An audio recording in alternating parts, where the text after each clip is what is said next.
go. Well, Doug, I mean, I don't know where to start with this because it just seems so improbable. How on earth are they going to find a way through? What are the biggest challenges that they face? With great difficulty. This is their number one challenge. And I put it up at a little sort of checklist of things they have to do.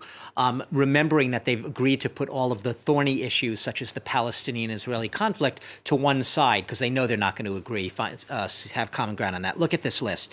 Staying alive, staying alive. That is literally their main challenge. Because I can tell you one thing. This morning, Benjamin Netanyahu and his allies, they are betting on the fact that this government is going to implode, is going to fall on its own sword, and he will have another chance to get back into power. So such an ideologically disparate coalition, how do they possibly stay together? The first issue that comes up, aren't they bound to disagree on something? Will it not come to blows somehow? That's number one. Heal the rifts. Under Benjamin Netanyahu's 12 years, 15, if you want to add up his two separate terms as prime minister, Israeli society lurched further to the right. It's become more polarized than ever between Jews and Arabs, between seculars and ultra-Orthodox Jews. There's so many rifts in Israeli society. Can a coalition this disparate, can they maybe, just by setting the example, we can work together, maybe Israeli society can come together? That's their gamble here. Look at this. The budget. There's been no budget in Israel since 2019 because the government hasn't really been functional. Economic infrastructure, rebuilding the reforms, this is what they are going to concentrate on because I told you they can't do Israeli-Palestinian conflict, at least they don't think they can. So they're going to build hospitals, build roads, patch together a budget, work on kickstarting growth again, and working with Joe Biden and the U.S. because it has been I will put it mildly, a difficult relationship between the U.S. And Israel. Well, through the Trump years, it was not so difficult, but now under the new Biden administration, there are new, expectations. So it's going to be tough.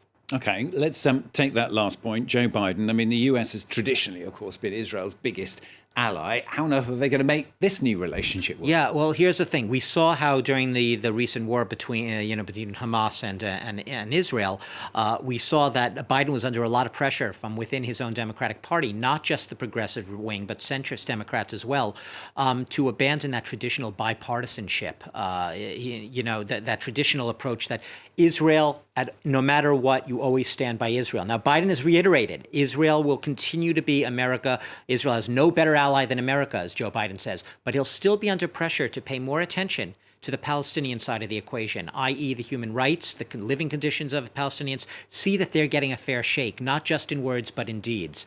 That's going to be difficult. We have Naftali Bennett, the new PM, at least for 2 years, if it lasts that long. He is an ultra-religious nationalist. He's against a Palestinian state, and he wants to keep almost all the lands occupied right now by Israel exactly that way, status quo. How do you work with someone like that? Well, he's a pragmatist. So he's probably not going to do anything to openly antagonize the Biden administration.